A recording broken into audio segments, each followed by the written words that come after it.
அனைவருக்கும் வணக்கம். இந்திய சுதந்திர வரலாற்றில் நாம் எடுத்தோம்னா, இந்திய சுதந்திரத்துக்காக முதலில் விதை விதைத்தது வடநாட்டில் தான் அப்படின்னு சொல்லுவாங்க. அது சத்தியம் கிடையாது, உண்மையும் கிடையாது.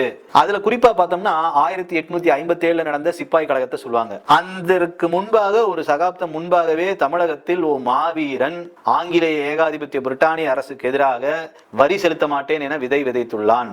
யார் அவர்? அவர்தான் மாமன்னன் பூலித்தேவன் அவர்கள். இன்னைக்கு பூலித்தேவன் சொன்னாலே நம்ம தமிழகத்துக்குள்ள இருக்கக்கூடிய பிரச்சனை என்னன்னா, குறிப்பா தமிழருக்குள்ள இருக்கக்கூடிய பிரச்சனை என்னன்னா, காத்தப்ப பூலித்தேவன் என்பவர் தேவர் சமுதாயத்தை சார்ந்தவர். அதனால அவருடைய பெருமையை பத்தி பேசுறாங்க, நாம அதை பத்தி தெரிஞ்சுக்க கூடாது அப்படின்னு தமிழுக்குள்ளேயே ஜாதி பிளவால நாம அவர்களை பத்தி தெரிஞ்சுக்கிறத தடை செய்யறோம்னா அதை நம்ம நிராகரிக்கிறோம். நாம அப்படி பார்க்கவே கூடாது. இந்த பூலித்தேவன் என்பவன் சாதிய தலைவன் அல்ல, சாதிய மன்னன் அல்ல. இவர் ஒட்டுமொத்த தமிழினத்திற்குமே பெரும் மாமன்னனாக விளங்கக்கூடியவன் தான் இந்த பூலித்தேவனர்கள். எனக்கு தெரிஞ்ச சில குறிப்புகளை இங்கே உங்களுடன் பகிர்ந்து கொள்கிறேன். பூலித்தேவன் பாத்தீங்கன்னா நெற்கட்டான் செவ்வேல் என்னும் இடத்தை ஆட்சி புரிந்து வந்தான். அவருடைய தந்தையார் பெயர் சித்திரகுத்திர தேவரும், தாயார் பெயர் சிவனான நாச்சியார். இவருடைய 12 வயது காலகட்டத்தில் பார்த்தோம்னா அப்பொழுதே யானை ஏற்றுதல், குதிரை ஏற்றம், வாள் வீசுதல், ஈட்டி எறிதல், வளரி வீசுதல் போன்ற பல ஆயுத பயிற்சிகளை பெற்று பெரும் மாவீரனாக திகழ்ந்து வந்தார். அந்த சமயத்துல திருச்சியை ஆண்டு கொண்ட, அதாவது ஒட்டுமொத்தமா இந்தியாவே ஆங்கிலேய பிரிட்டானிய அரசு ஆண்டு கொண்டு இருக்காங்க.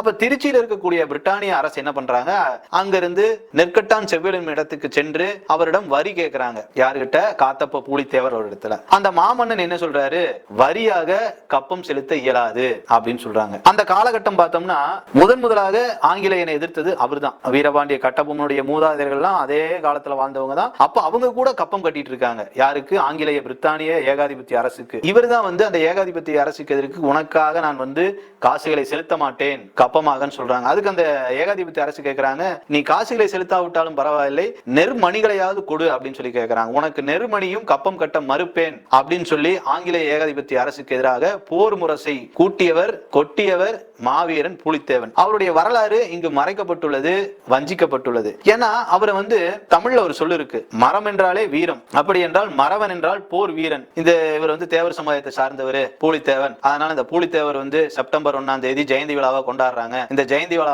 அந்த சமுதாயத்துக்கு மட்டும்தான் அப்படின்னு இன்னைக்கு அரசியல் மயமாக்கப்பட்டுள்ளது.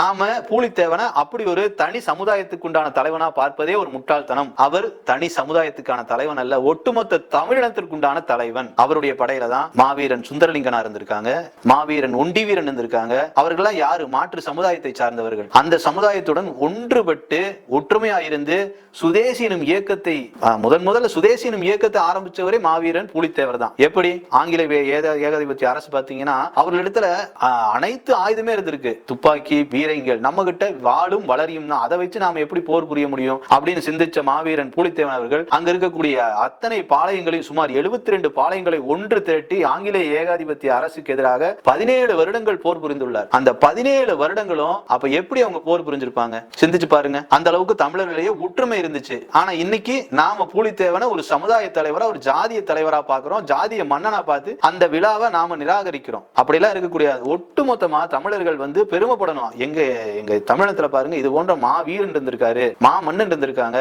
அப்படின்னு சொல்லி நாம பெருமைப்படணும். அன்றைய காலகட்டத்துல எல்லாம் பார்த்தோம்னா ஆங்கிலேய ஏகாதிபத்திய அரசு தன்னுடைய நய வஞ்சக செயலால இப்போ பூலித்தேவனை அவங்களால போரிட்டு ஜெயிக்க முடியல. அப்ப என்ன பண்றாங்க, தன்னுடைய கண்ணை தன்னுடைய விரலாலே குத்தும் வகையில அவருக்கு எதிராக ஒரு படையை திரட்டுறாங்க. எந்த படைன்னு கேட்டீங்கன்னா, அவனும் தமிழனத்தை சேர்ந்த முகமது யூசுப் கான் என்கின்ற யாரு?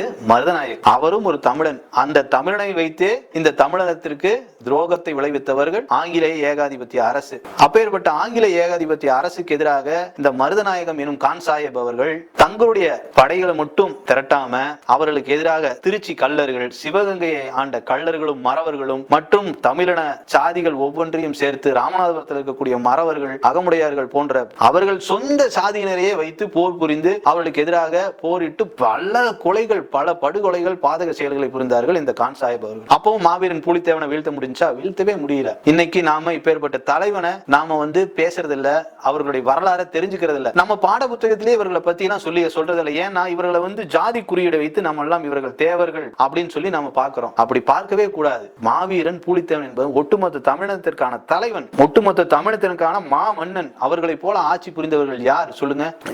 கப்பம் என்று வந்தால் நான் உனக்கு ஒரு நெருமணியை கூட கட்ட மாட்டேன் அப்படின்னு சொன்னது யாரு? மாமன்னன் பூலித்தேவன். நெருப்பை போன்ற ஆற்றல் உடையவன். அந்த அளவுக்கு அவ்வளவு பலம் வாய்ந்தவரா இருந்திருக்காரு பூலித்தேவன் அவர்கள். இப்பேற்பட்ட தலைவனை இன்று நாம் கொண்டாட வேண்டிய நாள் இன்று. அனைவரும் இந்த மாவீரன் பூலித்தேவன் வரலாறை தெரிந்து கொண்டு ஒவ்வொரு சமுதாயமும் இவரை கொண்டாட வேண்டும் என்பது எங்களது அமைப்பின் வேண்டுகோளாக உள்ளது. ஆனா நாம் என்ன பண்ண போறோம்? இன்னைக்கு செப்டம்பர் 1, அடுத்து செப்டம்பர் 5 வந்து நம்ம தளபதியோட கோட் படம் ரிலீஸ் ஆக போகுது. அந்த படத்துக்கு பிளக்ஸ் எப்படி வைக்கலாம், வால் போஸ்ட் எப்படி அடிக்கலாம், தியேட்டர்ல போய் நம்ம வந்து அவர் படம் வந்து ரிலீஸ் ஆக போகுது, அதனால தியேட்டருக்கு முன்னாடி ஸ்வீட் கொடுக்கலாமா, ஜமா படிக்கலாமான்னு யோசிச்சுட்டு இருப்போம். அதுல இந்த ஹீரோயினை போட்டுக்கலாமா இல்ல அந்த ஹீரோயினை போட்டுக்கலாமா? அப்படித்தான் இன்னைக்கு தமிழனை வந்து திரை பசனத்தையும் திரைப்படத்தையும் நம்பி சீரழிஞ்சு கிடக்கிறோம். இவர்களை போன்றவர்கள் மறக்கடிக்கப்படுகின்றனர்.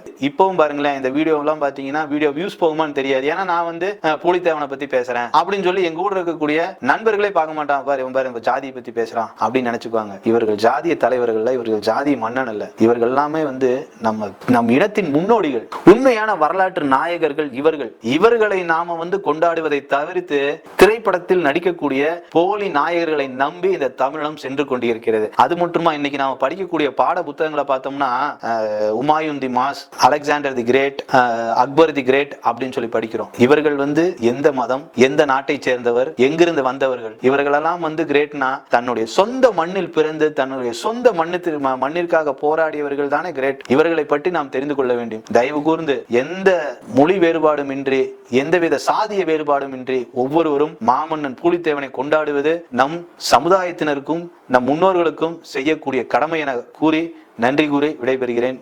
வந்தே மாதரம்.